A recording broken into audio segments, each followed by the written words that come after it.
From the 3rd District of Quezon Province, I vote for Faustino D. for Speaker of the House of Representatives. Thank you. Asistio. From 3rd District of Caloocan City, my vote is for Representative Faustino Boji. Ataide.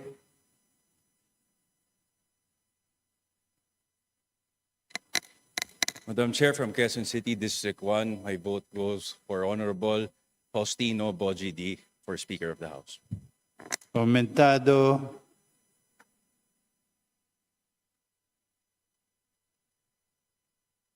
Wala. Ayon.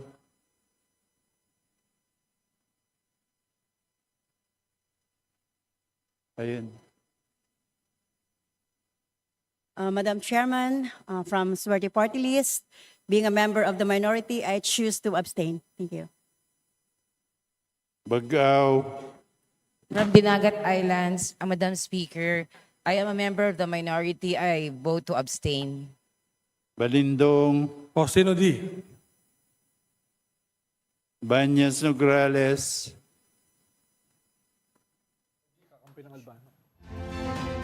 Okay, what we are seeing right now are live pictures from the House of Representatives, where House Speaker Martin Romualdez has just decided to resign, and they are now holding the vote, the plenary vote, to decide who the next speaker will be. The only nominee at this point is Isabela Representative Faustino Boji D. III, so it's a foregone conclusion, but they still have to go through the motions. Just to recap what Speaker Romualdez said in his speech, he said the president reminded him that accountability must prevail and no one is above scrutiny. And so he says, I fully and unequivocally embrace that call. The longer I stay, the heavier the burden grows on me, this House, and on the President. And so after deep reflection and prayer, and with a full heart and a clear conscience, I tender my resignation as House Speaker so that the Independent Commission can fulfill its mandate fully and without interference. He also says, let the truth emerge and let justice be done. He told everyone, don't lose faith in democracy. He says, I leave this chamber as I first entered it, a humble servant, and I step down, not in surrender, but in service. That was, we just saw Congressman Kiko Barzaga, one of the, can I call him the man of the hour? Cast his vote, presumably for Congressman D, although on social media, Congressman Barzaga has been very vocal about the administration candidates.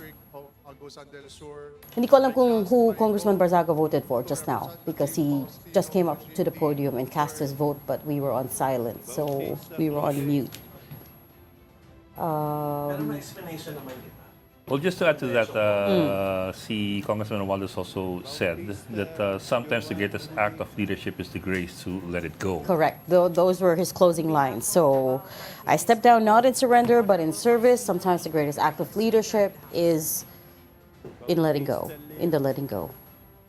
And I do this so that the Independent Commission on Infrastructure may pursue its mandate freely and fully without doubt, interference, and undue influence.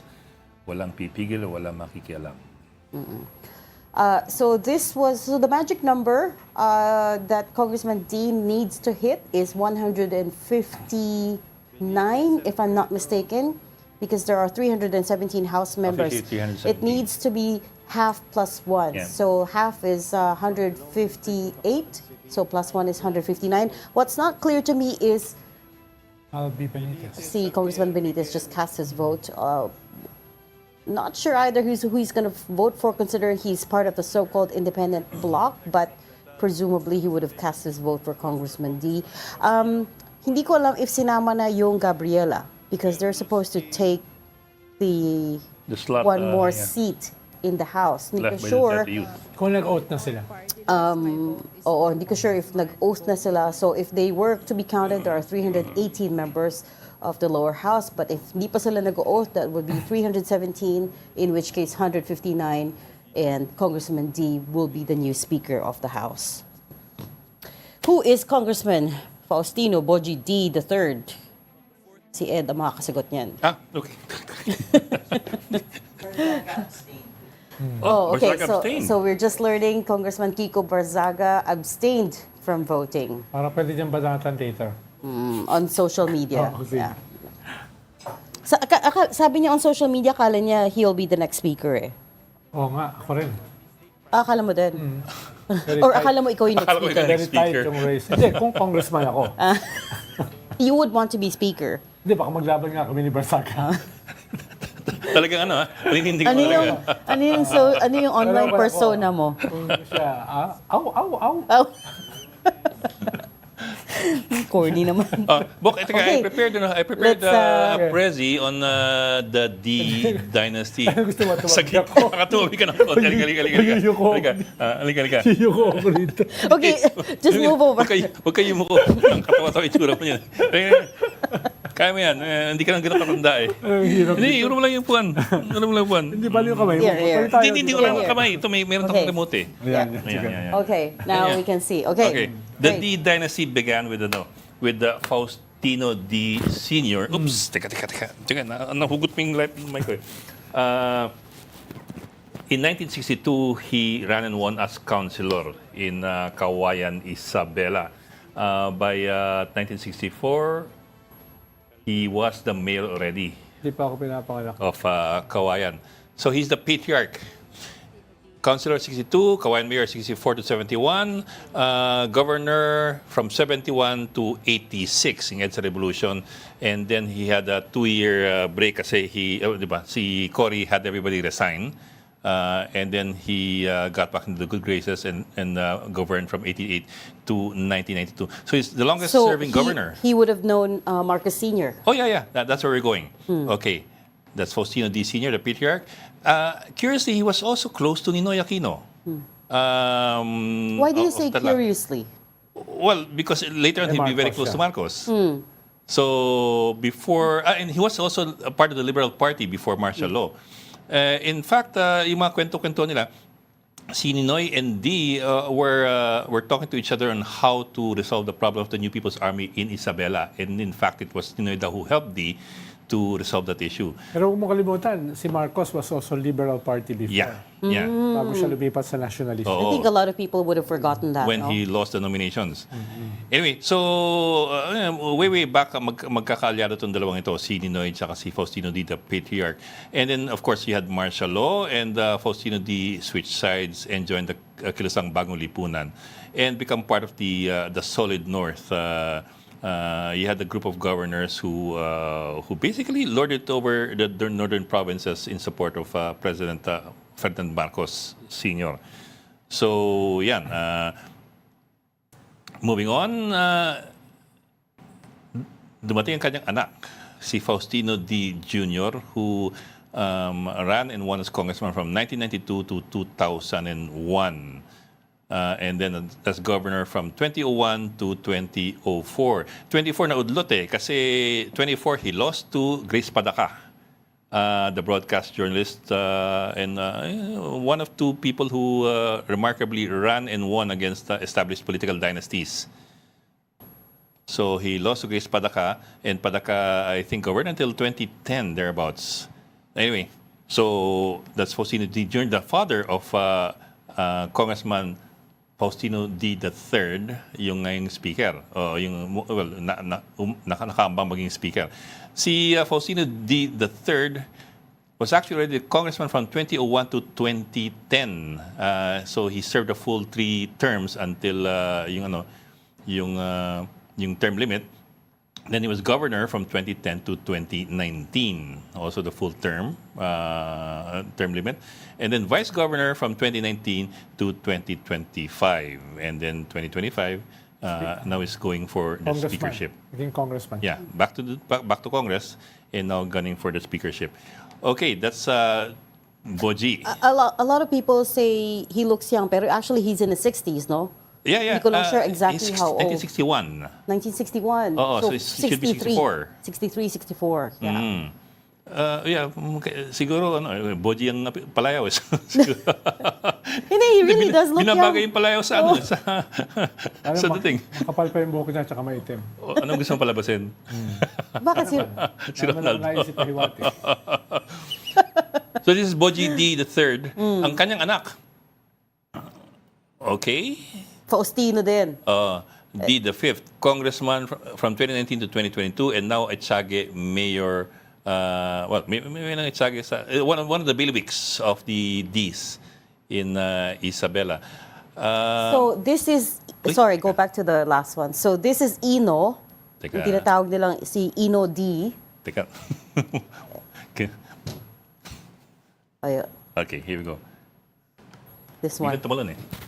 Doon away. Where were we? Up there. Inaugural na tayo. Okay, we were here. Ayun. Medyo may lag lang siguro. Isa pa, pindot pa. So 5 generations of Faustinos, no, that have ruled Isabela since the 1960s, since the patriarch. This is the guy that they're calling Ino, and he and his father swapped seats in 2022. So si Congressman Boji, who is now being elected to become the new House Speaker, took over from his son, Ino D., otherwise known as Faustino D. the Fifth. Kahit may isa pa siyang term remaining as mayor, ay nag-shift siya to being a congressman at nagpalit sila ng kanyang anak. Pero hindi nakalagay dito yung ibang mga D. Oh, meron pa. Meron pa. Brothers niya. So Meron pa. there's more to his presentation. Bagal eh. Teka, bitin yung ano niya. Hindi kumagat yung Here. Resi. Sige, subukan mo dyan. There we go. There we go, okay. Okay. So there are other Ds in the lower house. Inuna ko muna yung mga members of Congress kasama ni Boji D. May dalawa pang D. Parehong pamangkin, si Ian Paul D. And si Faustino Michael Carlos D. Let me see kung ano yung kanilang relationship.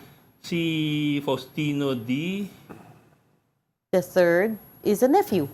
Yeah, son of Benjamin D., the brother of Boji D. Si Faustino Michael Carlos D. the third is the son of Benjamin din. Tapos, ayoko nang dahil hindi na gumagalaw dito eh. Ano natin? You can see there's a very concerted effort to keep the name Faustino going. Yeah. Peter. Tuloy-tuloy, no? Even being shared amongst different families. I think we jumped a page pero anyway. So it continues to grow. The brother, Napoleon D., is a mayor of Kawayan. Another nephew, Cesar JCD, is a councilor. Ang brother niyang si Francis Faustino D. is the vice governor. Another brother, Faustino D. the fourth, is a provincial board member. Another brother, Victor D., is also in the provincial board. And I think this is a cousin Bernard Faustino D. is ambassador to Switzerland. This is actually just a partial list. Hindi pa ito yung full list. And there are other Ds who are also in office or in laws as well. So, Meron din, Faustino D. the fourth. And yung anak ni Boji D. is Faustino D. the fifth. Puro Faustino. Kaya ang lima na It's sila. I mean, it's great for name recall, right? Every election time, I guess, they figured it out na pag Faustino D, people recognize the name. But si Ronald had the point kanina na hindi parati monolithic yung D dynasty. And there are times there have been fractures. In fact, I saw some references kanina, looking it up, na there was a point that they had a reconciliation before the elections. So there was a fracture at a certain point. Can you tell us about that, Ronald? Well, dahil nga isang probinsya yan, may mga pagkakataon na different parts of the family ay magkalaban for Will want the same position.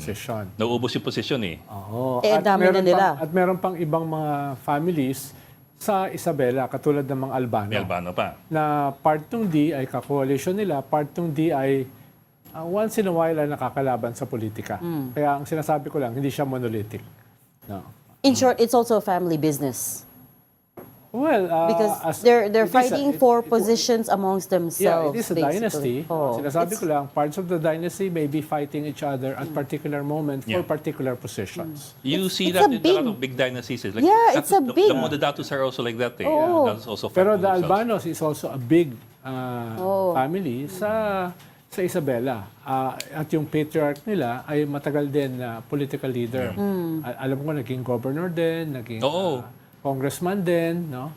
Kaya minsan kasi yung paghahati ng lugar ay pinagtatalunan. But Katulad this din is sa a ibang lugar. really big Yeah. Halimbawa sa dynasty. halimbawa meron kang lugar sa Basilan na magkalaban yung magkapatid, no, yung Hataman. No, magkalaban sila. So, nangyayari na mga dynasties are also fighting each other.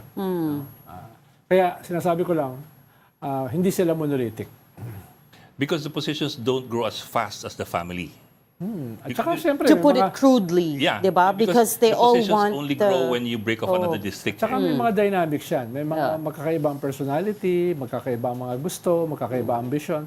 Well, nakikita rin naman natin yan kahit sa presidential sister. Di ba? Magkalaban siya ng presidente. No? Dito pa kaya sa local. So there's a lot of questions online about whether Boji D has the credibility or the moral ascendancy to be the face of reform. Kasi kaya nga there's been so much pressure on Speaker Romualdez over this flood control scandal is because it all keeps coming back to the House of Yes. Representatives, right? Yes. Does he have the name, Well, legitimacy, the credibility? Yeah. Well, una kasi, kinakailangan sa speaker ay loyal sa presidente. Doon nagsisimula impeachment eh. Doon Akala ko ang ba independent doon ang branches power of of the government? Sabi mo na. Sabi mo na. Sabi mo na. Wait, Saan kuweba siya galing? independent branches of... Hindi ko na ba? Hindi ko na sabihin. So yun yung una, di ba?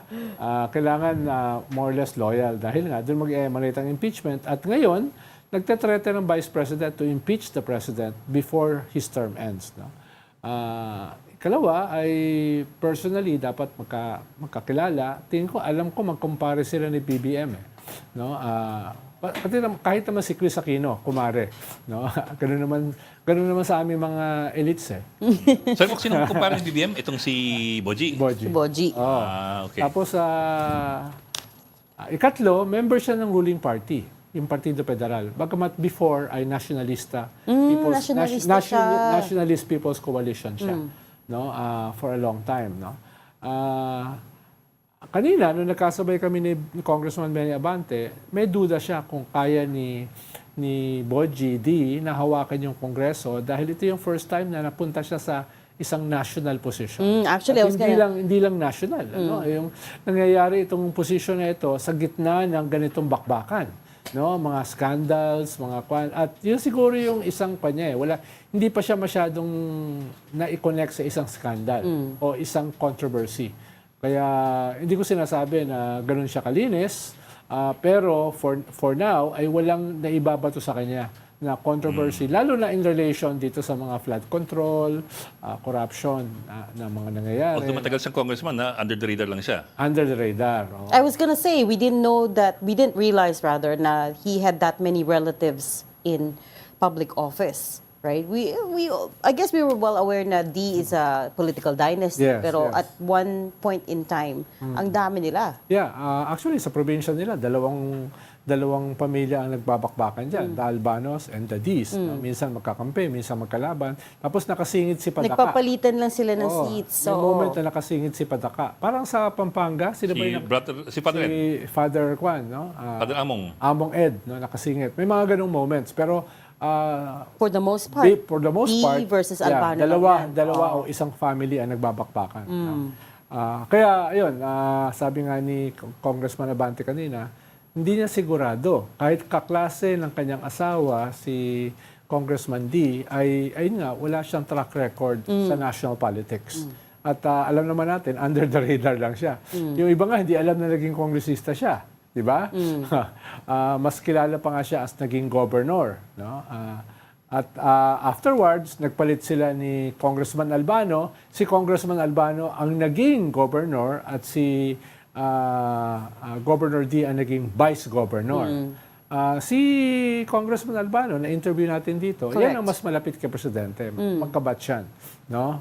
Si Governor Rodito Albano, na yung asawa ay ambassador natin sa Japan. No? Another interesting point here is yung connections between the Marcos family and the D family.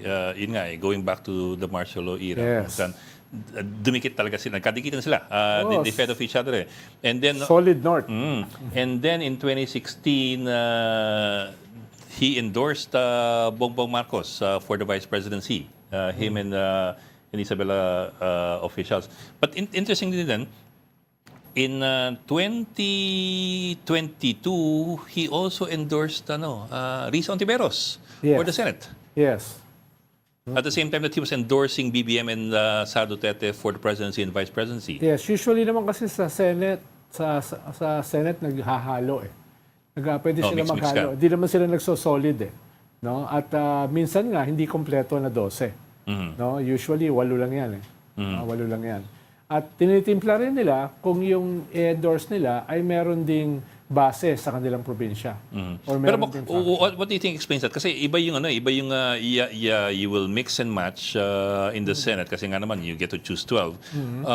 But minsan kasi people would officials would mix and match within alliances not outside the alliance so much But in this particular case in 2022 he was endorsing or his group was endorsing BBM Sara and then Risa across the fence. alam ko, magkaibigan din sila. Especially si Governor Rodito Albano. Naging mag-classmate yan sa Congress. No? At si Governor Albano at in a way si Governor D ay naging kaibigan din ni Pinoy. Okay. No? Natawa nga ako sa dalawang zona ni Pinoy ay tinawag niya, pinatayo niya si Governor Albano twice. No? At ipinagmalaki niya yung mga infrastructure na ginawa ng kanyang gobyerno sa Isabela. And the father was Marcos loyalist talaga. I remember in 1986 when Marcos was ousted, the Albano patriarch was firmly in the loyalist camp. Yes, pero mukhang magkaklase sila sa high school ni Pinoy. No? Yung anak. Hindi, si Governor Albano. Si Rodito. Si Rodito. Not the old man Albano, not the patriarch. Na kaibigan ni Boji. So, ibig sabihin, merong mga may mga friendship circles. Na May kahit, personal dynamics. kahit magkaiba yung politika, on a personal level, they all know each other. Very close sa isa't isa. No? So, si Boji is not only the first D to become speaker once he is elected, but he is also the first person from Isabela to hold the speakership. Position. Yeah. So it's a pretty big jump for him. Yes. And Kaya nga medyo hesitant yung iba para magsalita na kakayanin niya. Like Congressman Benny Abante earlier this morning. Hindi pa siya tested. Yes. Hindi pa siya masyadong kilala. Yes. At ang speakership is what the does fourth that- highest position Correct. sa gobyerno. What does that tell us about all the others who were bypassed? Bakit na-bypass si Congressman J.J. Suarez, for instance, who is senior deputy speaker? Yeah. Bakit na-bypass yung who were the others that were close to Siguro Speaker yung, Martin Romualdez? Siguro yung yung ibang na-bypass ay... Si Jude Asidre, for Yeah, instance. yung iba ay baka dahil masyadong madikit kay Speaker Martin. No? Ikalawa, yung ibang na mga na-bypass or hindi na nagkaroon ng traction ay hindi acceptable sa mga kongresista. No? At ikatlo, yung pinaka-decisive na kahit magkahiwalay, independent Seal of approval ni? ng presidente, di ba? But it's independent. Oo. Sabihin mo na ulit. Maputik yung It's kuweba ngayon. supposed to be independent. Walang bintana yung kuweba niya. So, yun yung mga tingin ko mga variables. Kaya yung iba ay na-bypass. Kumpara parang may confluence of factors para siya yung napili. Oo. Because out of all the names that came up during this, when the rumors were going into overdrive about the leadership change, for instance, si Congressman Toby Tiangco, he already said outright, I'm not accepting it. Yes, tinanong siya, Sabi niya, ayaw niya. And true enough, true to his word, he said no. That's what he says.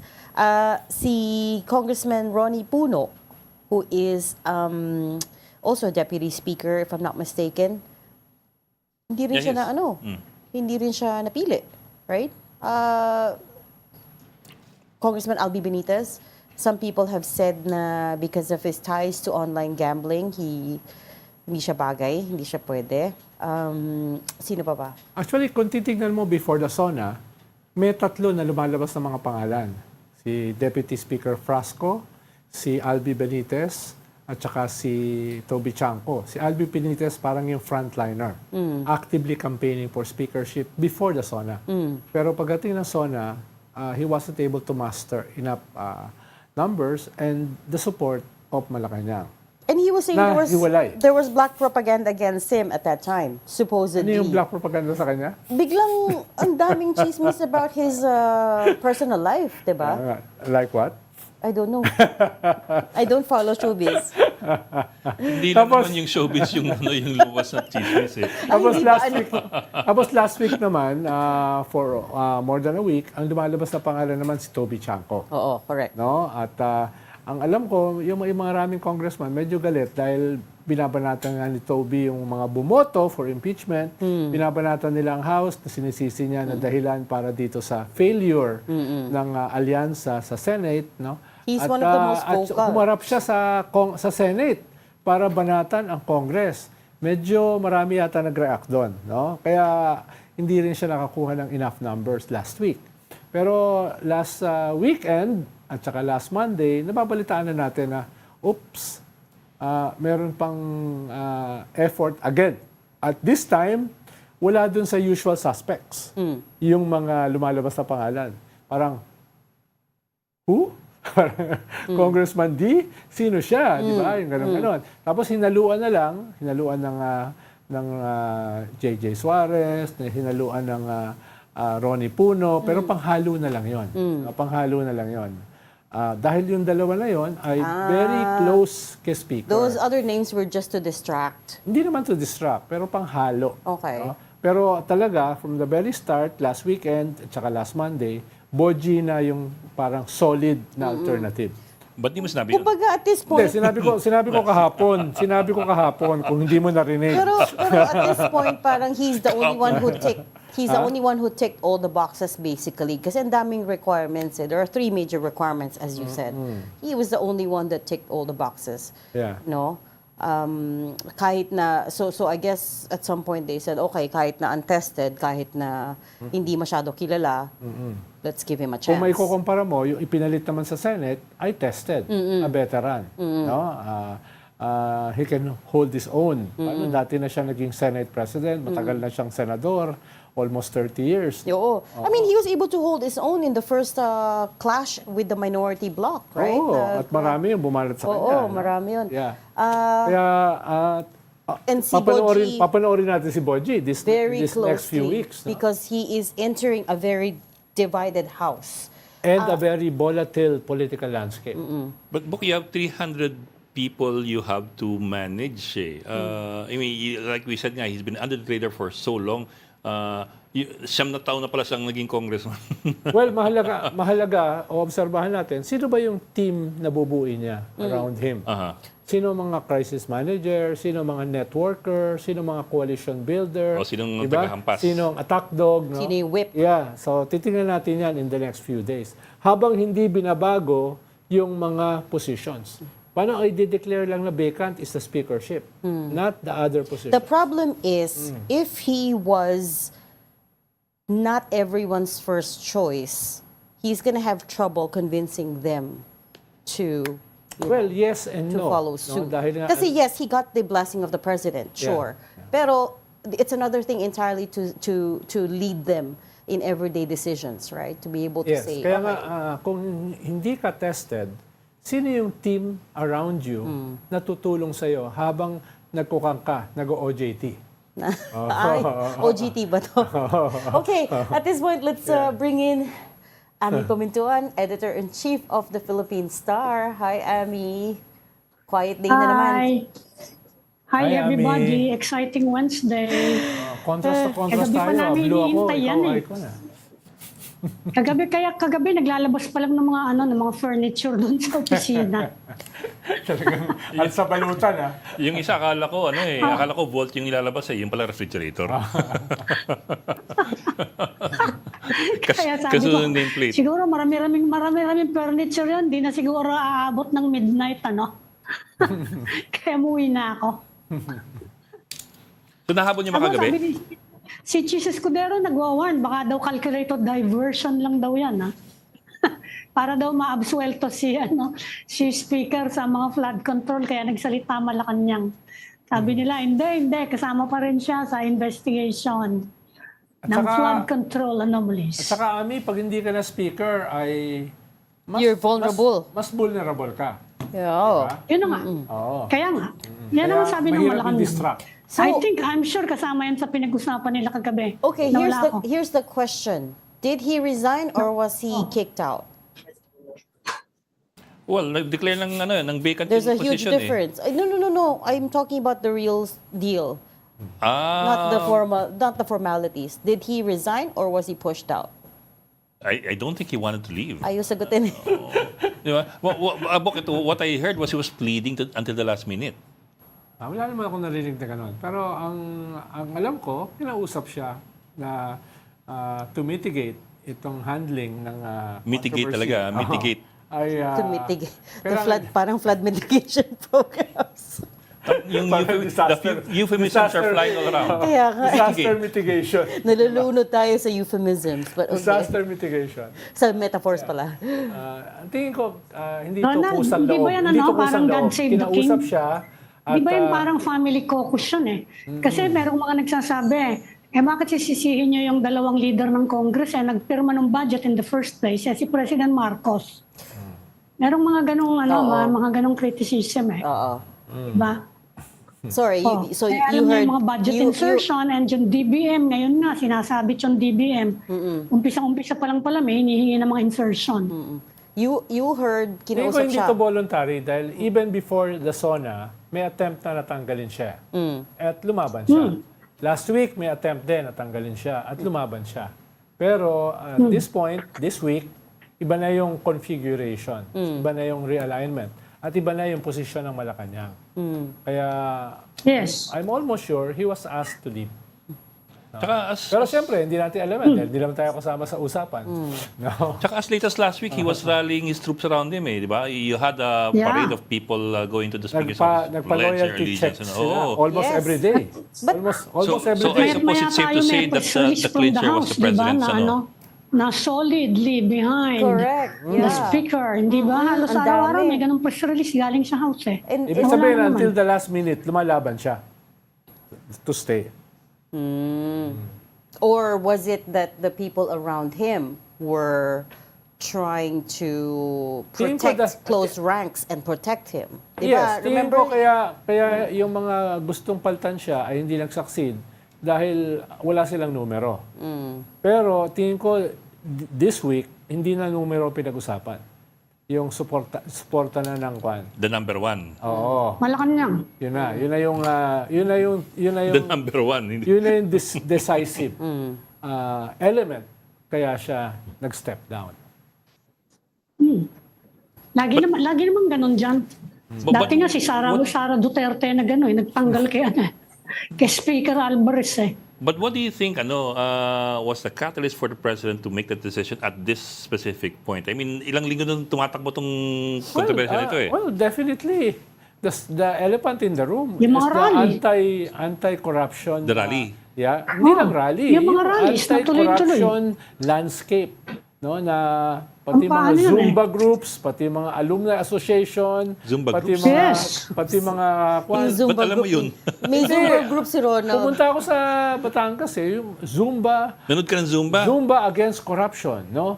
Lahat yan, sa Yes, 21. meron. Zumba sa Cavite. So Zumba Ronald, against corruption. makaka-diffuse ba ng galit, Ronald? Fund run Since against we know corruption. na involved ka sa, Yung mga usual kilala na mo ginagawa yung mga ng mga nagpo-protesta. community na hindi naman Makaka-diffuse aktivista. ba yan ng galit? Diba? Hindi naman politicized. Ngayon, very politicized sila. No? Lahat galit. Diba? Mga schools. mga schools, Catholic schools, lalabas no, in their thousands para sumama rito. So, yung ganyang scale, pag hindi mo yan na-mitigate, No, namitigay. ang tatamaan yan is the principal. Hindi yung principal dito yung principal doon sa Malacanang. What did I do? Yun ang tatamaan, di ba? Ami, you missed the first hour of our conversation. To answer your question, kung maka-diffuse ba ito ng galit, essentially, ang sagot ni Ronald is, it's uncertain at this point. Kasi itong si Boji D is untested, untried, and he is not a very well-known lawmaker. May graft case siya related to a public works project. Pero road, hindi flood control. Tapos, It's a road project, 1.3 billion. At sabi ng mga nagdemanda, the road daw was leading to his family's resort. yan, Merong ganong mga istorya. hindi rin natin alam yan masyado, Ami. No? Pero yung mahalaga kasi rito ay alam natin na yung corruption is endemic and institutional. Hindi siya pwedeng parang papatayin lang na parang bumbero.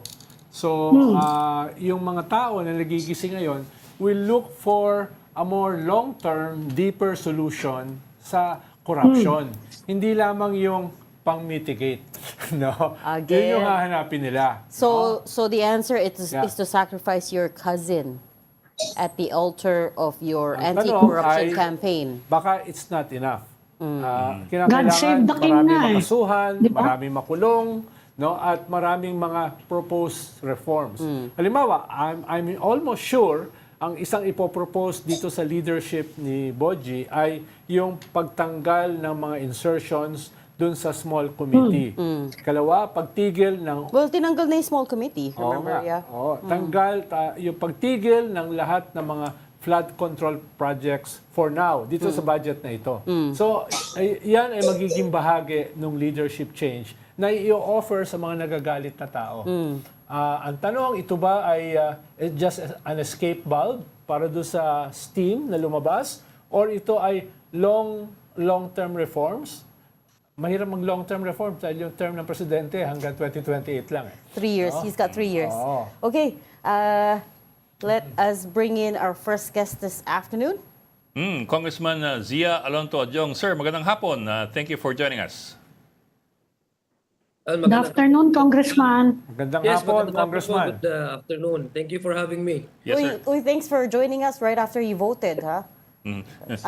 Ano po yung boto natin? I think ongoing po yung votation hanggang ngayon. Kayo po, what vote did you cast? Well, I voted for D. Ostino D as the new speaker. Hindi kayo bumoto kay Kong Barsaga? Yes. Ano po? Hindi kayo bumoto kay Congressman Barsaga? Well, ito isa lang ho yung na-nominate. Wala hong ibang nomination. Pasensya na, Congressman Adiong. Nagpapatawa lang, Kong. Nagpapatawa lang. Para ma-relax lang tayo. Well, sir, we were tossing around the question of whether or not Congressman D, we know that he's been around for quite a while in Congress, in the previous Congresses. 3 But terms, no? do you think he would be able to manage 317 congressmen, considering that I think this is his first major role National politics. in national politics? Well, we're optimistic naman since that, well, he's a returnee congressman. I think he served for 3 9 years, consecutive sir. terms in the previous Matagal na. So yes, he's already familiar with the ins and outs of the House. And as far as the current membership of the House right now, meron kasing there's an agreement, or there's a party leaders caucuses for each party. So ibig sabihin, for the support of the majority to be able to be ventilated to any of the leaders that are elected, pinag-usapan po yan in every party caucuses. So with the support naman of the House and with the party leaders, I'm sure Speaker-elect D, kasi he's now presumed to be the next speaker kasi wala naman pong nomination, will be able to cross over, no? itong transition, smooth transition of power from Speaker Martin to him as the new Speaker of the House. So I'm confident that he can be able to to push for the agenda of this administration forward, kasi ultimately naman ang House of Representatives, it's how you can build understanding between and among the members of the House so that you can build consensus and lay down what are the priorities for this 20th Congress to put forward. Kong, kamusta ang klima dyan sa House? No? Masaya, malungkot, mixed, indifferent. Dahil siyempre, 3 years, Speaker si Martin Romualdez, no? Before pa, 19th Congress. Yeah, so... Yeah, it's, to be honest with you, it's quite somber, no? Kasi syempre, in every organization naman, pag may mga major changes, especially the head of the organization, talagang may impact talaga sa mga members, even mga regular employees. So it's an adjustment, and we understand that it's human nature, no? But we are at the same time, we are also optimistic that with this new leadership and with the support of the majority of the House, those agenda that have left hanging pa in the 90th Congress. Remember, during the incumbency of Speaker Martin Romualdez, we were able to 100% deliver all the LEDA priorities of this administration, and some of those priority agenda were overtaken by time.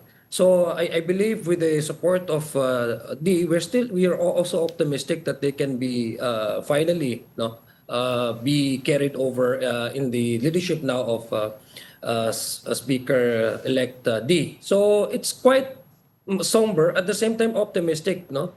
Dahil in every, sabi nga nila, may kanta dyan eh. Every new beginning comes from somebody else's end, diba? So it's a cycle of life. It's how things naturally will go. But at the end of the day, ang pag-uusapan talaga is how can we put forward this country's the agenda of this administration, and to make sure that the country would go forward as as we should, no? Congressman, nabanggit niyo Yes, yung moving yes, forward kasi apart from leadership change, actually ang inaasahan ng mga tao is meaningful reforms, no? Emanating from, especially from the House of Representatives. Ano po yung pwede naming maasahan na siguradong mga pagbabago under the new leadership? Well, sa ngayon po, it has already been initiated, no? Kasi we're still deliberating the 2026 NEP, National Expenditure Program. And one of the major changes which the past former Speaker Martin Romualdez initiated and introduced is to open the process of budgeting, to make it more transparent for CSOs, ordinary people, to be involved in the identification and yung mga dapat na mga programa, magtanong sila kung bakit kailangan itong programa, mag-introduce sila kung ano yung pangangailangan ng kanilang community, up to the last stretch. No, we're hoping that in the BICAM that it's going to also be open for the public, for the CSOs to sit down, and then making sure that all the errata or probably the insertions or sinasabi nating adjustment in some entries in the budget would also reflect and will also incorporate yung mga panawagan ng ating mga kababayan para doon sa kanilang budget, because ultimately this is the budget of the people. So that's one thing, I guess, and I should also advise the new leadership of the House to carry on and continue on, kasi magandang reforma po itong sinasabi natin pong pag-o-open sa ating budget, not just the BICAM, but from the very moment that we receive the NEP, it should be open to the public. Kasi pinaka-importante talaga ho na piece of legislation and every year is the National Expenditure Program, because it speaks of the needed expenditure for the entire bureaucracy of our government. So I advise that it should be kept and should be institutionalized. Akong, nabanggit nyo nga nasa gitna kayo ng budget process. Maliban dun sa transparency at saka open budget process na na-propose ni Speaker Martin with the opening of Congress after the SONA, ay ano pa bang mga fundamental changes yung tingin nyo without second-guessing the new Speaker? Ano yung mga fundamental changes dito sa budget process, dito sa process ng bills, ang gagawin ng House. Dahil mahalaga yan dito sa present volatile situation natin na kayo yung tinatarget ng mga protest, no? So, anong tingin nyo yung magiging fundamental changes dito sa prosesong ito?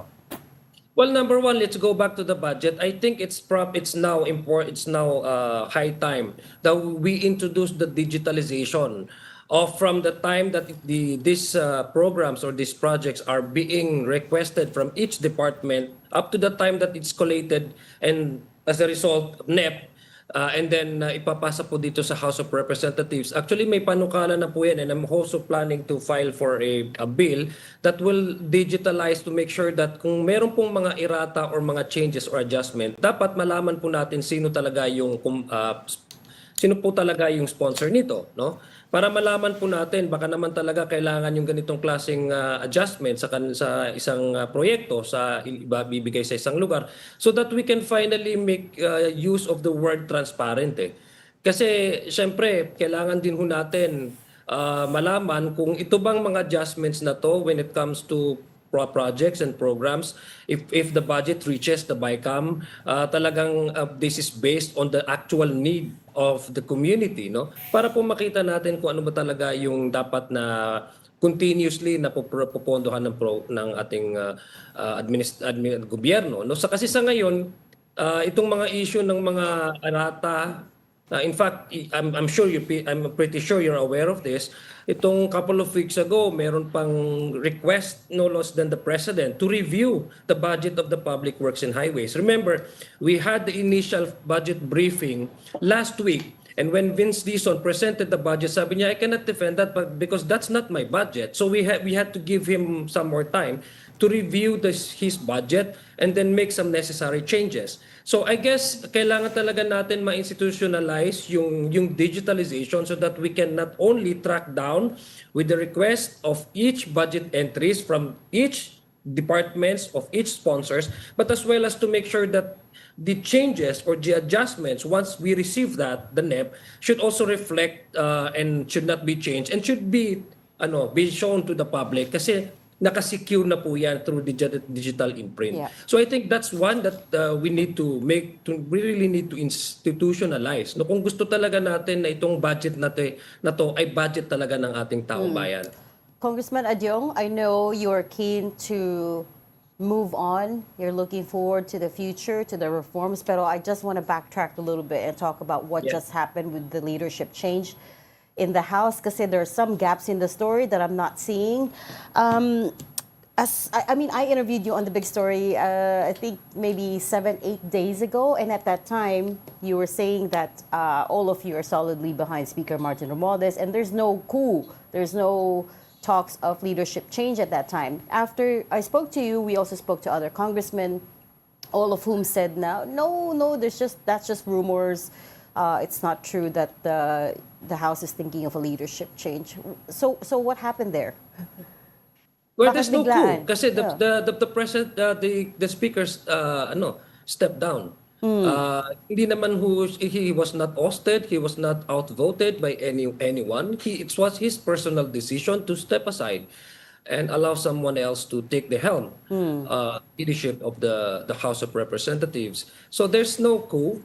There are quite a few who ambition na gusto nila maging speaker. I'm sure tinanong nga ako ni Sir Llamas kung sino yung binoto ko ba. Yung isa, kasi isa yun sa very clear na talagang gusto niya maging speaker, si Congressman Kiko Berganza, but no one nominated him. So in terms of people aiming for the leadership, I think there are quite few members who are also ambitioning to be the next speaker, but it's simply they could not master numbers. So they could not simply just put forward their names and then master a number and then be able to challenge the current status. What we're seeing right now is actually a result of the speaker's personal decision to step down. So practically there's no coup. It was his personal decision to move and to choose the institution over self, no? Para po dahil alam naman po natin talagang sa ngayon kaliwat kanan yung atake po sa institution. So he deemed it necessary that he would choose the institution above self. So that's the reason why he stepped down, and then eventually for the election of a new speaker. What about for you, Kong? At what point did you find out that he was going to do that? Well, actually, yeah, to be honest with you, yesterday. I think like medyo paggabi na po yun. And we were told that there's that he decided to step down. Pero sir, how much of a role or influence did Malacanang have over what happened today or what's happening today? I mean, I have to ask the obvious kasi Independent branch of government. kasi it's always been said that the speaker is yes elected by members of Congress majority, but he's almost always, if not always, selected ahead of time by Malacanang. Well, I wanted to answer you with a straight and give you a straight answer, but you know, baka maging fake news peddler ako. The reason why I'm saying this is because I wasn't really privy of how Malacanang intervened in this issue. All I know is that we, as far as the members of Lakas, CMD is concerned, we are all behind the Speaker Martin Romualdez, and there's no coup. Well, there were quite a handful of members who wanted to be speaker and challenge his leadership. But as to when, on how, and where did Malacanang come into picture, that I cannot say because I do not have any information regarding that. So, Yes, sir. well, Fair I enough. wouldn't really, I cannot give you a straight answer. Yes, sir. What's the most important thing is today we have shown that there's a peaceful transfer of power. That the former speaker Martin Romualdez chose the institution over himself, his interest. What about- Pero sir, retain- if I may, sir, one more. Of course, Congress does not operate in the vacuum. The issue is not in a vacuum. One of the bigger political elements here is the rage out in the streets right now. I'm wondering lang if you think this action today will be enough to douse or to pour water over the fires erupting all over the place, over the corruption issue. Well, obviously, I think the reason why Speaker Martin Romualdez has decided to step down is partly because of that, because of the public outcry and the public sentiment over the anomalous flood control projects. Tama po kayo. Hindi naman po tayo, lahat naman tayo ay nakikinig sa mga balita at alam naman po natin na isa po sa naging decision niya personally, kaya nga po siya nag-step down, isa na po itong mga atake sa House. That's why he felt that in order to save the institution, he has to step aside. So your guess po, your observation is quite perfectly right, no? Tama po 'yun. That would also include among the things that he has considered ay ito pong growing sentiment ng for accountability itong ating mga kababayan. But let's also look at the positive side in all of these things, no? Una, meron na pang independent commission for infrastructure, no? So this is also a way to support the president's call for a thorough investigation. Nagsabi nga po ang ating presidente na no one will be spared, no? So I think it's part of him being a public servant and allowing that will of justice to move, no, without necessarily having to use whatever closeness or relation he has with the president, so that it can also be fully, the president can also fully request or allow the independent infrastructure commission to go on its to operate without any selection or any reservation. Interference, So I guess that's something that we should also credit the speaker for. Yeah. Na yung siya mismo nag-step aside so that whatever investigation that may happen, hindi niya magagamit at hindi naman sasabihin ng tao ng taong bayan na ginagamit ang pwesto ng institution na ito para para ilihis yung usapin. So Alright. we should Yeah. give him also that credit. Congressman Dia, just very Congressman, quickly. with the leadership change, may isa pang issue na tinatanong mga tao. Dahil yung impeachment ni Vice President Duterte nililink sa personal na agenda daw ni former speaker, no? Sa ngayon, meron pa bang appetite with the leadership change? Sa tingin niyo, meron pang appetite ang House to proceed with the impeachment, either kung ma-reverse ng Supreme Court or kung magre-refile ng impeachment complaint kung sakasakali? Meron pa bang ganong sentimiento sa House? Ang pananagutan po, Ma'am Ami, ay hindi po nakadepensa yan o nakadepende kung sino nauupo sa pwesto. Ang pananagutan ay pananagutan. At we were able to prove in the last Congress na meron talagang nagawang of violation, no, na tantamount to betrayal of public trust. I think that's very clear, no. We don't need to go back to the earlier the documents and the evidences that we had. And although I want to answer you further, give you further answers, pero may MR po tayo sa Supreme Court ngayon, so Yes. natin gusto magkaroon ng sub judice na sinasabi po. But definitely po, we have already secured, and many of the former members of the last Congress are still members of this House, no? So I'm pretty sure should there be any issue, halimbawa lalabas po ang Supreme Court ng kanilang final decision, and again, we will wait for that.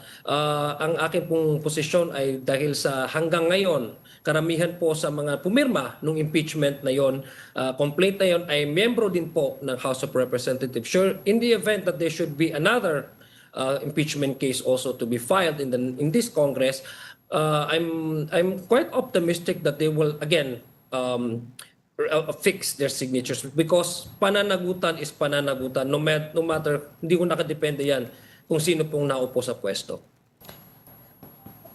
Congressman Okay. Zia, what about your own future? Will you stay deputy majority leader? Do you know what's going on there? Well, you know, in an office like this, it's a deliberative body. Everything depends on the consensus of the members. If the majority feels that I'm no longer useful to them, wala ho tayong magagawa. Anything can happen, but ako naman ay gusto ko kung paano makatulong in whatever capacity I can support the leadership, since I have already voted for Speaker D. So I am offering my services as one of the members of this House to be able to support whatever agenda he has na makakatulong sa ating taong bayan, lalo na sa aking distrito. So nothing is cast in stone naman talaga, di ba? Anything can happen. But we hope for the best, and we hope that the speakership of Faustino D would also be smooth and would also be more progressive for not only for the House in its entirety, but for the country as well. Ako, under the leadership of new Speaker Boji D, magpapatuloy ba itong mga investigation nyo under the TRICOM, under the QUADCOM, etc.? Dahil Well, siyempre, yung mga committees na yan, nabuo yan at nailunsad ng leadership ni Speaker Martin Romualdez. Pero with the new leadership, yan ba ay magpapatuloy? Yung sa TRICOM, hindi naman po siya na-terminate. So, as a matter of procedure and as a matter of rule, tuloy-tuloy naman po yan. Kasi hindi pa naman po talaga nag-adjourn at hindi pa na-terminate yung TRICOM. So, definitely there's going to be another TRICOM committee hearing. Kasi you have to wrap up and you really have to formally terminate itong TRICOM na to. As to the Quad, hindi pa naman ho siya nakukonvene. So, I don't know. That would also depend on the decision of the leadership. Kung ano po yung magiging takbo ng Quad na to. But kung meron pong mga resolutions pertaining to the old and yung hanging questions that were discussed in the previous Quad, that I think some members would deem important to be discussed. Lalo na po yung mga sinasabi natin, yung mga, kasi according sa mga police reports, itong mga missing sabongeros are connected doon sa mga AJKs, etc. So if it also warrants, looking into possible violations of certain laws, because ang Quadcom naman at saka maski anong hearing naman is in aid of legislation. Titingnan po talaga natin kung ano yung mga na-violate na batas. kailangan nun natin strengthen ng batas and to recommend no sanctions to those officials or officers who have violated these laws. So that would depend on the collective decision of the House.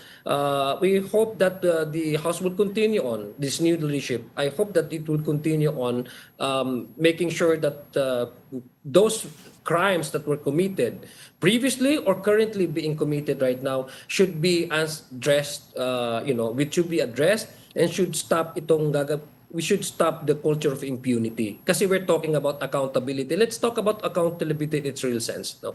So sana, to answer you, give you a straight answer, dun sa TRICOM, I'm sure magpapatuloy po yan, 1 or 2 additional committee hearings. But as to the Quad, that would depend on the decision of the leadership. The voting has just finished at the lower house. You're looking at live pictures of that right now. Hindi ko pa sure what the final number is, but safe to say, I think, at this point that we have a new Speaker of the House for the 20th Formally. Congress. Formally. Yeah. Bok, Pabo lang, one more question for Congressman Adiong. Sir, what are you hearing? Will there be any other changes down the line maliban kay Speaker? For example, deputy speakers, committee heads, and vice chairman. Any changes at all? What are you hearing? Sa ngayon po wala pong changes since na ang transfer naman po talaga ng authority ay by virtue of the speaker deciding to step down, wala namang election. So sa ngayon walang major changes or walang major adjustments no sa mga committees at saka sa mga leadership positions. So antabayan na lang po natin, but the way I looked at it, kasi meron pong mga party leader caucuses. So I think pretty much the leadership positions, the deputy speakers as well as committee chairmanship will still remain. Kasi allocation po yan ng 4-party seats. Yes po. Habol ko rin lang po, Congressman, isa na lang. Yes Yung po, Ma'am. yung meron kasing merong nag-initiate nung mag-release ng SALN, no? Yung 3 akbayan members. Ano po yung mood sa House, yung majority? May balak bang mag-issue ng siguro yung persuasive statement from the leadership o kung na i-release na natin yung SALN natin? Meron bang ganon? Ano yung reaction ng mga congressmen doon? Of course, yung sa SALN naman, it's a personal decision naman for each member. So we cannot speak for the entirety of the House. Yeah. If they feel that they need to show their SALN or to ipakita po nila that that's their business, that's their concern, no. But as to whether or not some members would have to show their SALN as yung 3 akbayan, that would also depend on how each party leaders would decide on, no. Kasi ito pong mga sinasabi natin dito currently sa 20th Congress, nabuo kasi yung mga party leaders caucuses. So each party would have to handle his own members, its own members. So depende po yan kung ano magiging trajectory ng bawat party leadership, no. But again, it's really a personal choice, no, for each individual congressman. So for those who show their SALN, it does not necessarily mean that they are more patriotic than the ones who do not. It's not their choice to not to show their SALN. So it's ganun po talaga. It's a personal decision on their part. Kung napag-usapan natin earlier, how yung outrage, anger tungkol dito sa mga controversy sa flood control projects, ghost projects, insertions of both houses, etc., how it impacted on the leadership, hindi lamang sa Congress, kundi pati sa Senate. Parang may isa pang elephant in the room na nangyari a week ago nung naglabas ng statement si Secretary of National Defense Gibo Teodoro at Armed Forces Chief of Staff Browner tungkol sa loyalty check ng ating armed forces sa gobyerno at sa presidente, lalo na nung nagsalita yung ilang mga Duterte groups calling for a withdrawal of support. No? Yan ba ay together dito sa mga outrage sa kalsada ay nag-i-impact din dito sa usapin ng leadership change sa House, itong mga extra constitutional threats na nagkakalat all over the place at sinagot ng Secretary of National Defense at Armed Forces Chief of Staff? Well, lahat naman po ng nangyayari po sa ating lipunan, lalong-lalo na if we see a series of demonstration, would also call for attention of each of the departments, especially the Security Council. And we laud the DND and the Chief of Staff, EFP Chief of Staff for maintaining yung non-partisanship ng ating mga kasundaluhan. Kasi ang pinaka-importante naman talaga ho ay hindi to mag-conflagrate itong problema na to a point na magkaroon tayo ng hindi kanais-nais na mangyayari tulad ng nangyari sa Indonesia, ano pong nangyari sa Nepal. All of us, no, regardless whether you're from this political side or that political side, I think we both agree that that's the last thing that we want to see is our entire bureaucracy crumbling down. Like what's happening in Indonesia, what has happened in Nepal. That's the last thing that we want to do. Of course, it warrants the national attention. It warrants our government, no, especially our security agencies and sectors, to look into these problems and to mitigate whatever the possible consequence of this itong mass demonstration. Kasi it happened we are in a time where our neighbors are also having the same problems, tapos nagkakaroon ng ganong klaseng demonstration up to a point like in Nepal na may namatay na. So tama lang po na ganun yung maging response ng ating kasundaluhan, kapulisan at saka national defense to make sure to appease the public that these are just demonstrations and the exercise of their freedom to express their sentiments, no. It's also a way to show maturity of our institution, na yung constitution, no matter how big or how often these demonstrations are, is just an expression of how matured our democracy is in this country, that we can go out in the streets, speak our piece without necessarily resorting to violence. So it's a healthy way of looking at it. This is how I looked at it, and I guess it's good that the AFP and the DND also came out with that statement.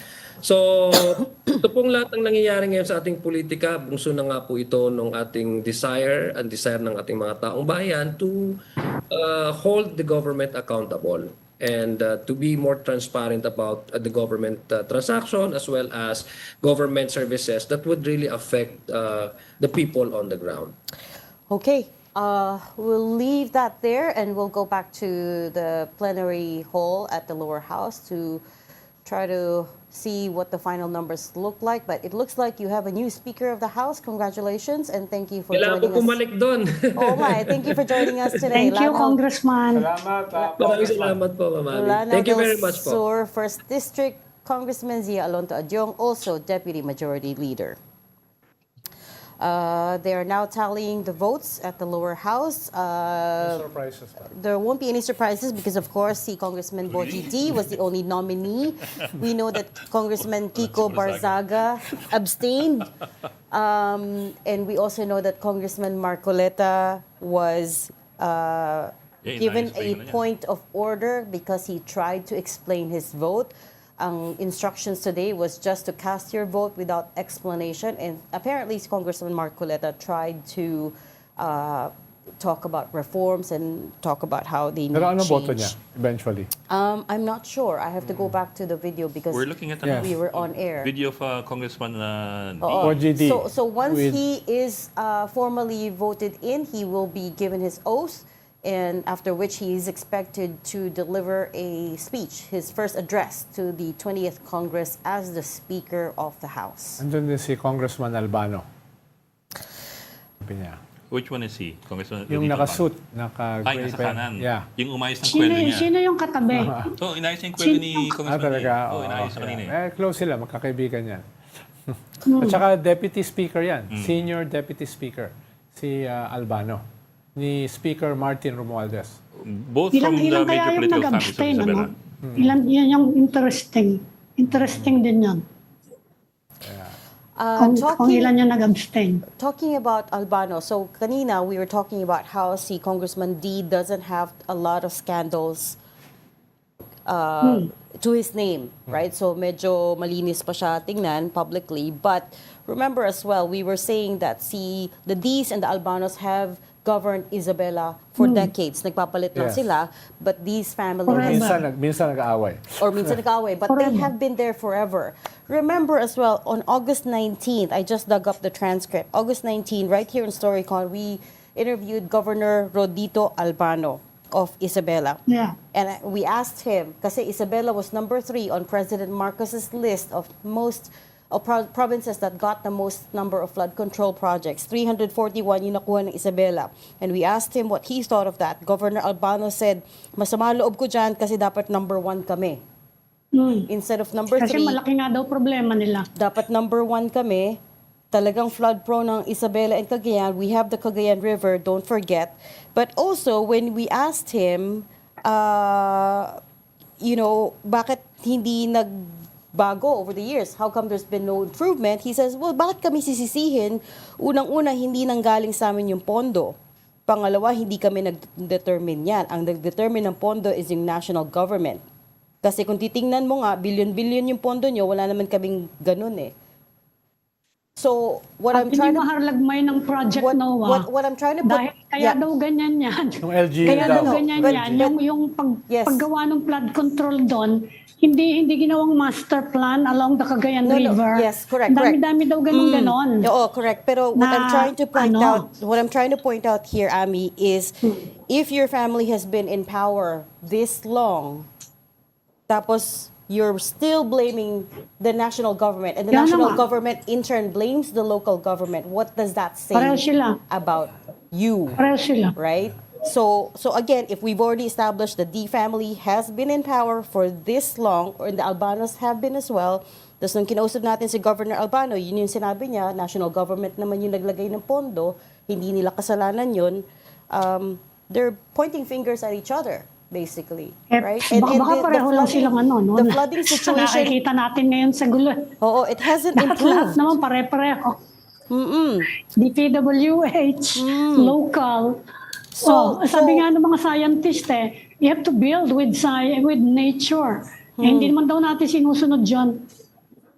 Puro political So, division daw yung mga yung pag-deal with the flood mitigation Yes. projects. Remember as well that before Congressman Boji D went back to Congress, he was governor of Isabela.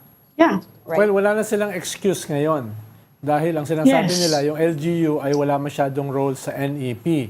Pero ngayon, wala na silang excuse dahil for the first time, may tiga Isabela na nasa national Yeah. government. Diba? Wala pa namang Isabela na naging senador. Diba? Pero Yes. ngayon, may tiga Isabela na number 4 sa line of succession. The 4th most powerful position. Wala silang may gagawang excuse kung bakit walang master plan. Dahil yung master plan ay nanggagaling sa DPWH. Yung master plan ay nanggagaling sa national government. Pati yung DPW... Pwede siguro utusan na niya ngayon, na ayusin nyo nga yan.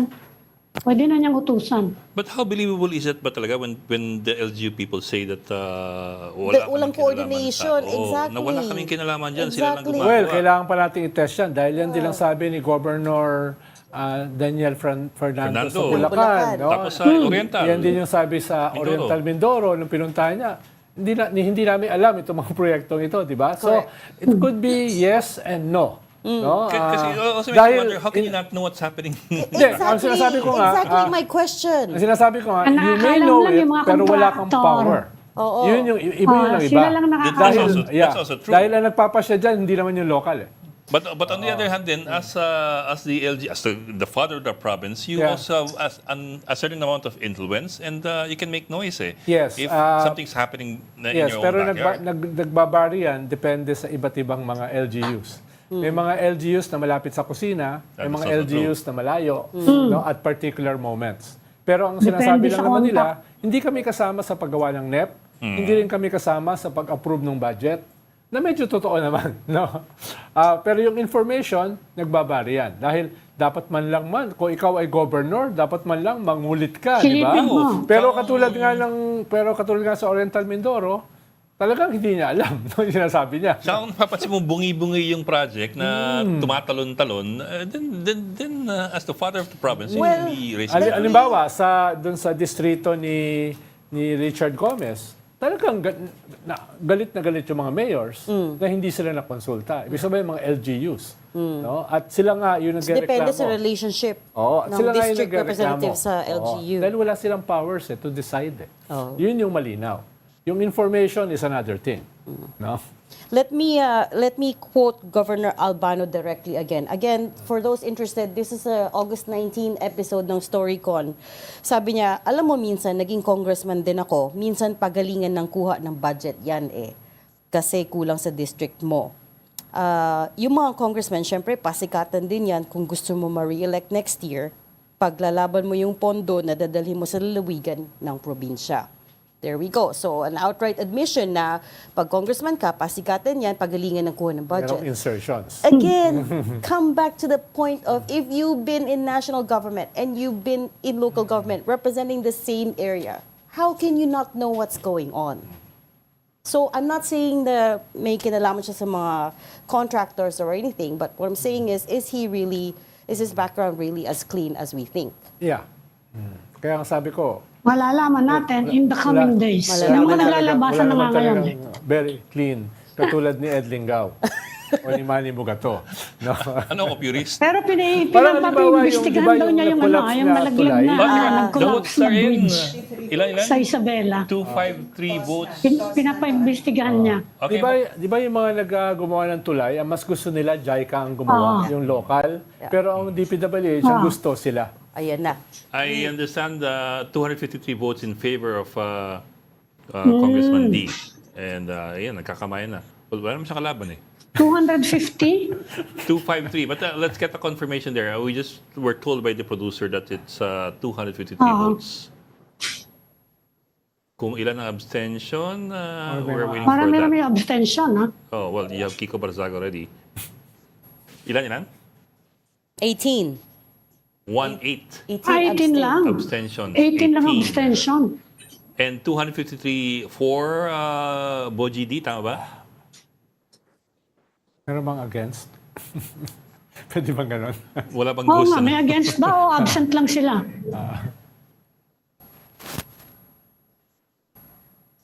Absent only. So again, the absent numbers lang, are oo. 253 for Boji D. Is that correct? And then 18 abstaining and Abstain? walang against. Walang The against. rest are absent. Ang dami absent sa kanila. I think most of those who abstained will go to the minority. The Honorable Benitez is invited That's to the the rostrum to administer the oath of office of the Speaker. May we request all the members of the House to rise.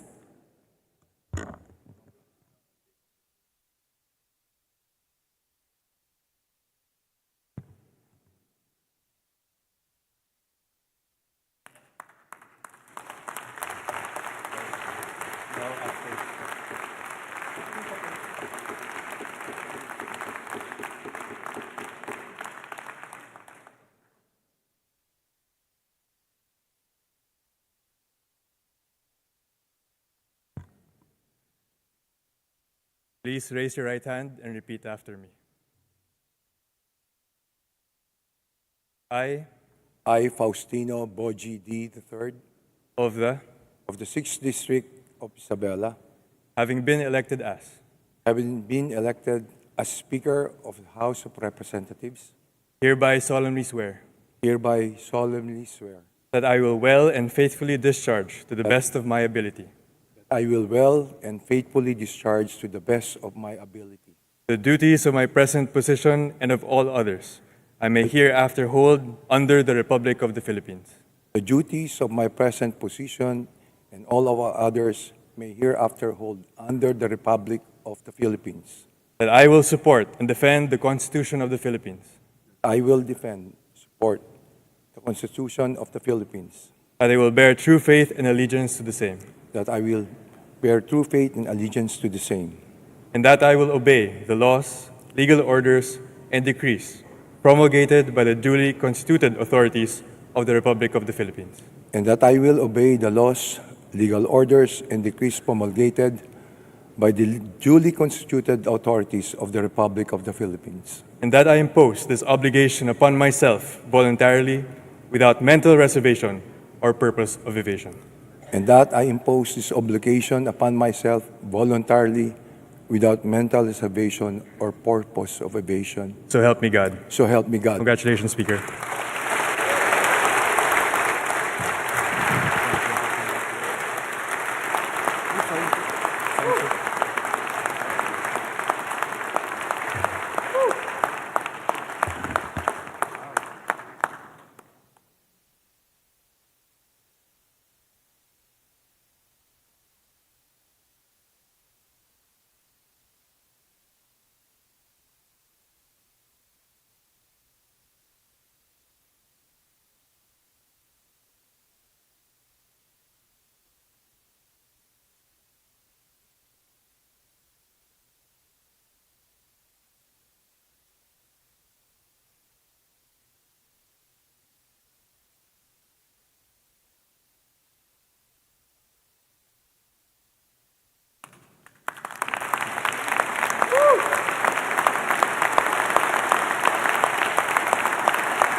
Majority Leader.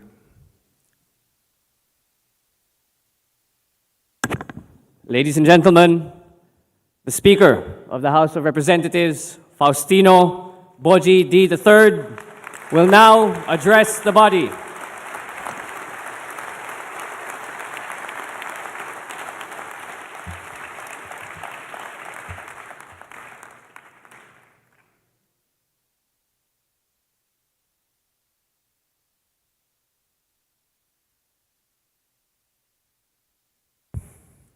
To the honorable members of this august chamber, the 20th Congress, mga kababayan, magandang hapon sa ating pong lahat.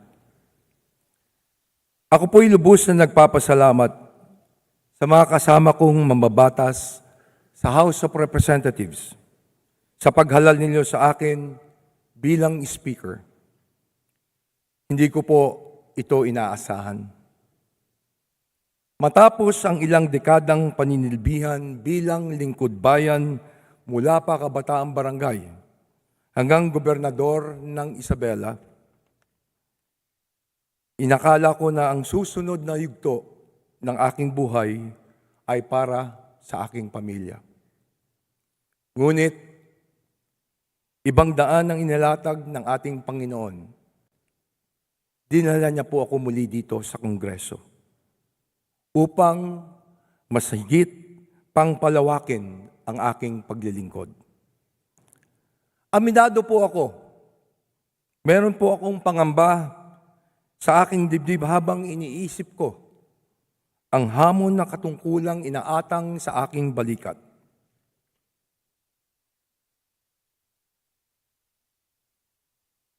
Patid ko po na marami sa ating mga kababayan ang nasasaktan at nagagalit na dahil sa mga kasalukuyang kaganapan.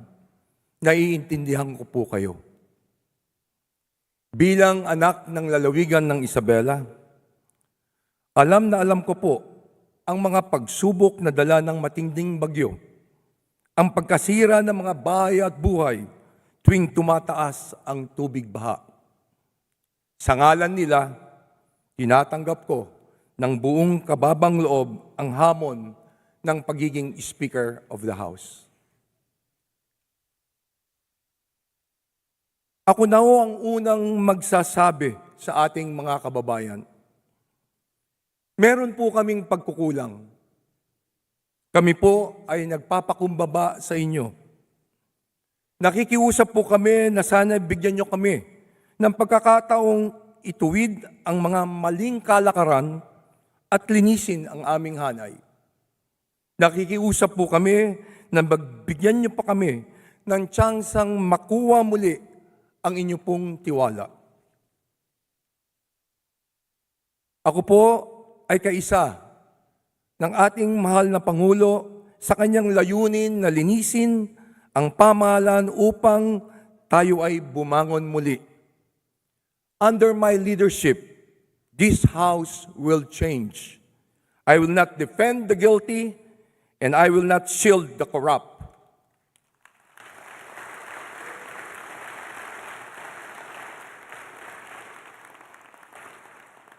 Gaya ng paninindigan ng ating Pangulo, no rank, no ally, no office will be spared from accountability.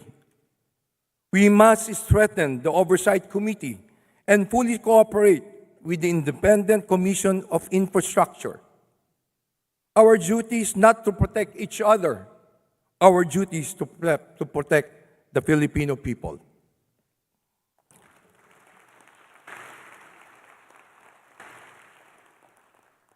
Alam kong maaaring maging puno ito ng panganib.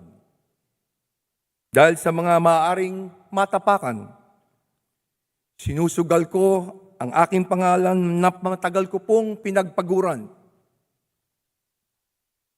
Yayakapin ko ang sakripisyong ito nang maibsan ang mas mabigat na sakripisyong kinakaharap ng ating mga kababayan. Malinaw sa akin na higit matimbang ang aking pananagutang itaguyod ng ating saligang batas at unahin ang kapakanan ng mas nakakarami. Hindi ko hayaan ang sino man na membro dito sa 20th Congress na gamitin ng Kongreso para sa kanyang personal na interes.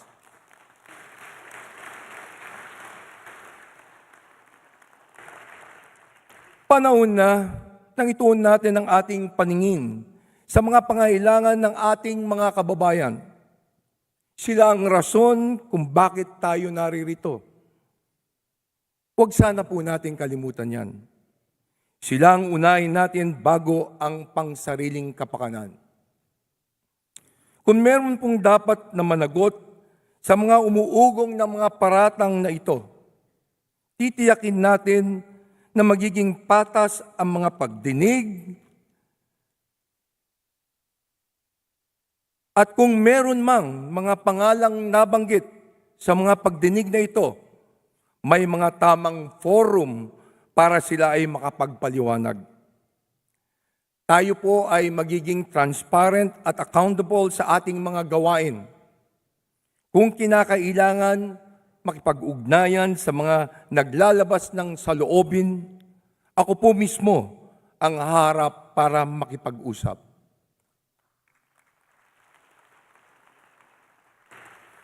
Makikinig po kami sa daing ng ating mga mamamayan. Makikinig po kami sa inyong mga boses. Ito lang ang paraan para lumabas ang pawang katotohanan at dito lang masisimulang matanggal ang agam-agam ng ating mga kababayan. Sa mga kasamahan ko sa Kongreso, magtatagumpay lamang po tayo kung tayo'y magkakaisa upang makamit ang hangaring ito. Buo po ang aking paniniwala na mas nakakarami sa ating mga kasamahan ang nangangarap at handang magtrabaho ng tapat para mapabuti ang ating bansa.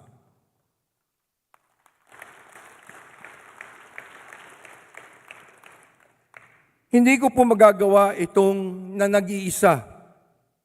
Kailangan ko po kayo. Kailangan po natin ang bawat isa.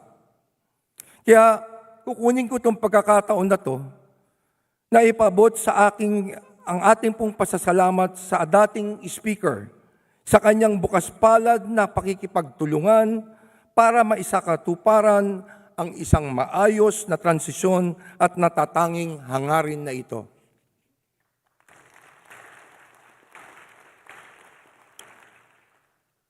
Sa tulong ninyo, Sisiguraduhin natin na ang bawat sentimo ng paglalaanan ng budget sa bawat departamento ay tutugma sa pangangailangan ng mamamayang Pilipino. Pagtutulungan nating makapagpasa ng isang maayos at malinis na budget na mailalaan lamang tama sa mga programa para sa ating taong bayan. May mga hakbang nang ginawa upang gawing mas bukas ang proseso ng pagpasa ng budget at mas paigtingin pa natin ito.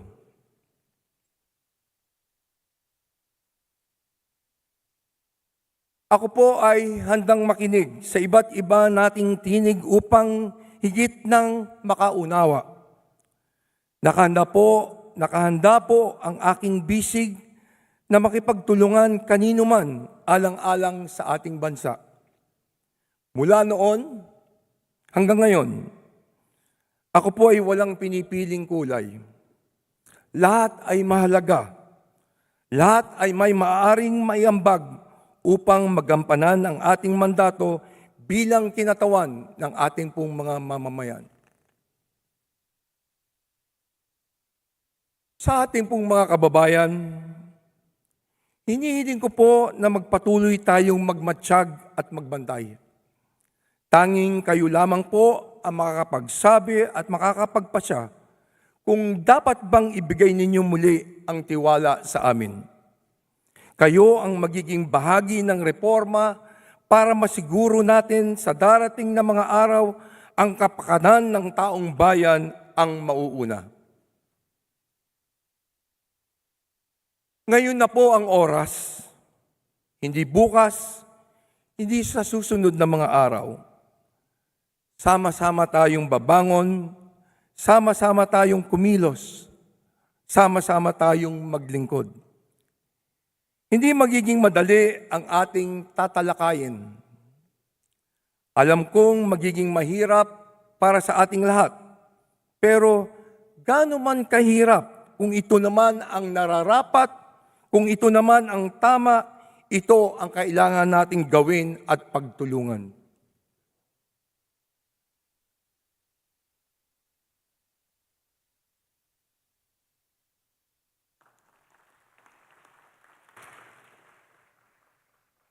Sa bagong kongreso, ipaparamdam po natin ang tunay na malasakit. Ipapamalas natin ang tunay na paglilingkod na nakatutok ng buo para sa pag-angat ng buhay ng sambayanang Pilipino. Walang ibang agenda, walang ibang interes. Kapakanan ng Pilipino ang simula, gitna at dulo at wala ng iba.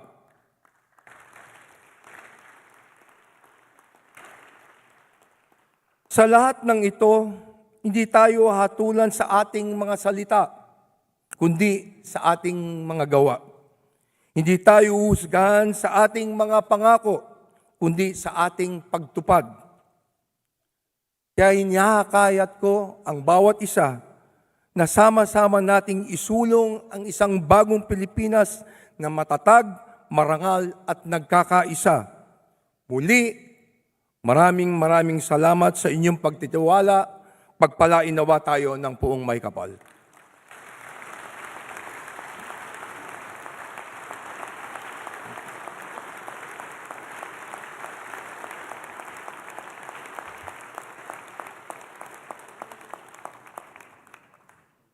Majority Leader.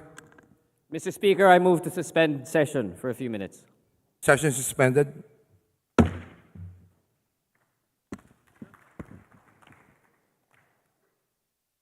There we have it, the new Speaker of the House of Representatives in the 20th Congress, si Speaker Boji D. Faustino D. III. I will not defend the guilty. I will not shield the corrupt. No rank, no ally, no office spared from accountability. Hindi ko hayaan ng mga miyembro na gamitin sa personal na interest itong Kongreso. So, Said all the right things. dami pang ako. Let's see. I will not defend the guilty or protect the corrupt. Yan, take away. Yes. So he was saying, ayan. Paano yan? Give us a chance to regain your trust. So give them a chance ba, Ronald? Bakit ako? Ikaw yung heckler eh. Ikaw yung heckler kaya tinatanong mo. Live up Give to your them a name, chance daw. Lahat tayo, maganda actually yung sinabi niya, no? Kaya lang, of course, the coming days will show kung talagang yan. Talagang they will be judged daw by their action, not by their words. Tingnan natin. ang interesting thing to me is he was clearly not expecting this. So now we're starting to put the puzzle together. Mukhang na nominate lang siya, no? Or somebody put either the president appointed him or his name was put forth by his colleagues, and from there the president. Di ba independent nga? Oh, independent nga. Di ba si Congressman Adiong already laid to rest that presumption, which is, we all know, okay, on paper, they're all supposed to be independent chambers of government, but really, Habang paliwanag sa presinto. I don't want to lie to you. I don't want to be fake news. Habang but okay, anyway, the only point is, hindi niya ine-expect to, no? And he was Basically. saying, he was saying na, Kaya nga wala siya sa running before SONA, wala siya sa running last week, no? hindi siya nangampanya. Lumabas lang yung pangalan niya last weekend. On a Sunday, no? At nagkaroon ng traction on a Monday. At ngayon, na-finalize, actually on a Tuesday. You're right, kasi yung first few names na naririnig namin, also didn't include him, hindi siya kasama. And then itong last few days lang nga. Yung iba, pang-embellish na lang. Wala naman talaga silang kinabukasan ng speaker. Rolly Puno, diba? Si Garcia. Si Kiko. Albert Garcia, that's right. Tsaka Kung Albert Garcia. Barsaga, yung kandidato natin. So, sumunod kaya yung mga sumunod kaya? He's calling on, mahirap-hirap tong niya, he's calling for sea change in the attitudes of congressmen. I will not allow the members of Congress daw na gamitin yung Kongreso for personal interest. Well, it is better said, it is easier said than done, no? But nobody's gonna disagree with him in Congress. Nobody's gonna say, I don't agree with Hindi, you. sinabi naman niya na mahirap yung trabaho, di Yung ba? staff toy mo lang. Kaya titingnan nga natin, he made all the right noises, ha? Kaya lang, yun na nga, susunod ba yung mga congressman na yan? Nakita ni Lucci sa office ko. The question maybe is, Pag napauwi niya si Saldico, ayun, may malaking bagay na yun. oo. Maybe the better question is, how big of a mandate was he given by President Marcos? And how much political, how much political leverage was he given to enact change? Well, ang naiiba kasi ay kailangan siya ng presidente ngayon dahil nga sa nangyayari, di ba? Kaya hindi rin siya basta-basta in-appoint lang dyan nang walang isang strong mandate. Dahil kung walang mangyari sa kanya, ang tatamaan ay presidente. You have to get the impression that you're cleaning house. So hindi lang siya, at least hindi lang siya band-aid, at least yung layunin, no? At dadaan siya sa microscope, yung lahat ng kanyang gagawin. At up and running siya, hindi yan slow burn. No? Kailangan may results immediately. At ikatlo, dapat dramatic and compelling. No? Imagine he is now the fourth most powerful person in the country. Kung hindi, kakainin siya ng principal. Which principal? Ano na, pag nag-guess siya dito. Mabigat siya mga pangako niya. Under my leadership, this house will change. Yes. Aba? That's a major mandate. Tingnan natin kung ano mangyari dyan. Ang daling sumim lang din sa ganyang klaseng pangako. Ang problema kasi, Martin, the institution, the House, gusto mong baguhin, pero the members of the House Would you call Martin? are just the same. Yun nga susunod ba yung member? Diba? The members of the House are just the same. So yung gusto mong baguhin yung institusyon, gusto mong baguhin yung House, ay hindi ganun kadali. Because the members na pinanggalingan din itong crisis na ito are still basically the same. Yan nga. Kaya baka, ewan ko, siguro, sabi niya merong mga, yung sinabi sa atin kanina ni Deputy Speaker, Deputy Majority Leader, mga digitalization, baka pwede naman structural changes para mapilitan, Oo, dahil Na yung magano, sinasabi na yung maging accountable. digitalization is basically more of the form, not the substance. Oo nga, yun na nga. Hindi, at least you're plugging some opportunities. Yeah. Saka, tinanong lang natin yung Salen nga eh. Salen lang, di pa maano eh. You know what's also not Diba? clear at this point is how much room will he have to make changes given, remember, see Congressman Martin Romualdez will still be a member of the House, still is the leader of his party, and still is pretty influential. Right? SNUCD is still the biggest party. It is still the Congress. ruling party Yeah. in Congress. So But you also create your own space. No? Ibig sabihin, if you were his political advisor, Yeah. yan yung advice mo, create your own space. yeah, of course. Oh. Dahil hindi naman pwedeng naghihintay ka na lang dun sa karinderya hanggang dumating yung mga ulam. Kailangan may gawin ka. Dapat magluto ka rin. Nagugutom na yata yung kasama niyo. Dapat magluto ka rin. Pinakain niyo ba Pwede yun? niyo magluto. Huwag ka lang Pinamerienda niyo ba yan si maghintay. Ronald? Yun yung space na kailangan mong Kasi mahirap eh. Parang, so si Congressman Zia kanina, when we were interviewing him, compared it to corporation na nagpalit ng leader, so medyo somber yung mood. Eh, pero paano kung nandun pa rin yung leader, yung old leader, right? Paano kung nandun pa rin yung old alam CEO? ko, meron siyang, in the next few days, meron siyang dramatic na gagawin. Tigil ang flood control, tigil ang insertions, gawing open yung, kung meron pa rin small committee, gawing open yan, or buksan yung previous small committee. So, yan yung mga indicative moves na compelling, dramatic, at ipapakita na may bago akong mandate, may bago akong style of leadership, may bago akong trajectory. But the bigger thing people are waiting for is what will he do with the previous people who were involved. For example, si Saldico, Yeah, mukhang si Martin, and so on down the line. Mukhang tuloy naman yung investigation dyan ng ICI, tuloy dyan yung investigasyon ng Senate at saka TRICOM. Sabi niya, tuloy yung TRICOM, no? Yun ang purpose ng TRICOM. Eh. Kaya at least yung binanggit niya ay hindi sila dedepensahan, no? Kasama sila sa investigasyon pa rin, no? At sinabi rin niya ni Speaker Martin Romualdez kanina, di ba? Na hindi niya na kailangan magpatuloy itong mga investigasyon na ito. In so many words, saying na papaloob ako sa investigasyon. Actually, may earlier indicators na binigay si Ronnie Puno. Sabi niya, bring Zaldico home forcibly if necessary. Yeah. Actually, They have to bring, yun. Ano yun, na low-hanging fruit yun. Kailangan iuwi nila si Saldico. sabi ni Congressman Terry Ridon, nagpadala na sila ng letter of invitation to Congressman Zaldico. Last we spoke to him, di pala nagre-reply pa. But they have asked him to join the hearing. Baka walang internet sa US? Baka snail mail. Wala Oo nga internet. no, hindi ko natanong yun. How did you send the letter? How did you give the letter? Merong medical problem. No. Low blood pressure. I don't want to heckle the medical problems. For all we know, it's a serious issue. But what do you think? Bait talaga ni Reg. May nag-heckle. No, because Ikaw yung heckler eh. you know, That's your I job. treat medical problems seriously, right? My own husband has some heart issue. Teka lang, Ronald, what would you Wala akong flood advise? control problem yung What would husband you mo. advise si Congressman D? Should he change his entire leadership? Should he change all of the deputy speakers, change the committee chairs? Lahat clean slate? Or Well, for now, hindi niya magagawa yon. Okay. Dahil nga nasa gitna sila ng budget process. At least for a month. No? After niyan, baka pwede. Pero, quid pro quo yan eh. Dahil meron kang 5 major political parties sa loob. Kakausapin niya yan. At hindi yan mga pushover.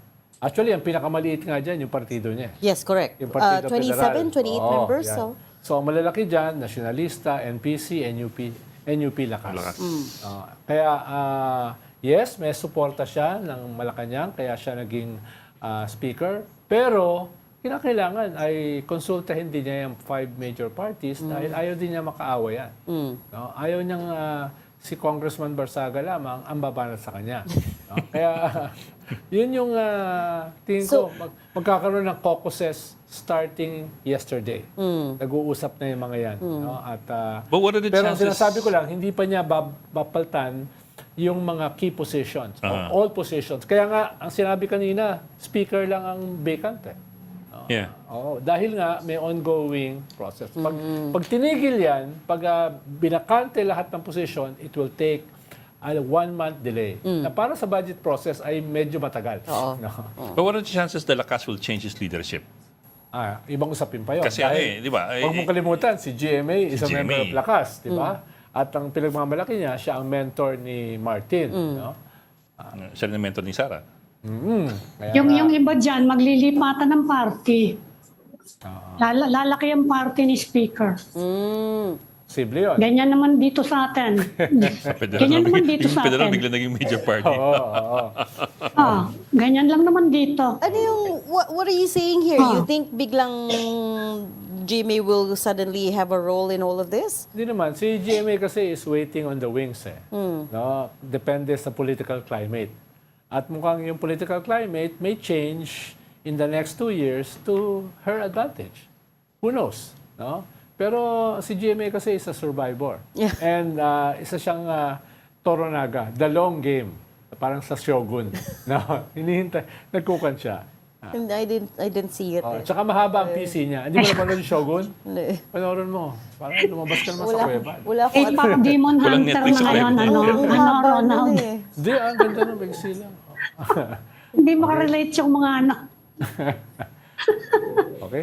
Okay. Okay? Okay. Lots of overtime. OT na kayo. lots of things going on, and we'll continue keeping a close eye on all of that. We're just waiting to see if meron pang last-minute happenings at the lower house. But mukhang May tugtog na kayo eh. okay, we don't have the live stream anymore, so we will end on that note. Thank you for joining Storycon today. Ami Pabintuan, Editor-in-Chief of the Philippine Star, and Ronald Llamas, our resident political pundit. Join us again tomorrow, 4 p.m. for Storycon. I'm Regina Lay. I'm Ed Lingao. We are one news, all sides, all the time. This is the Story Conference Group or the Storycon Group.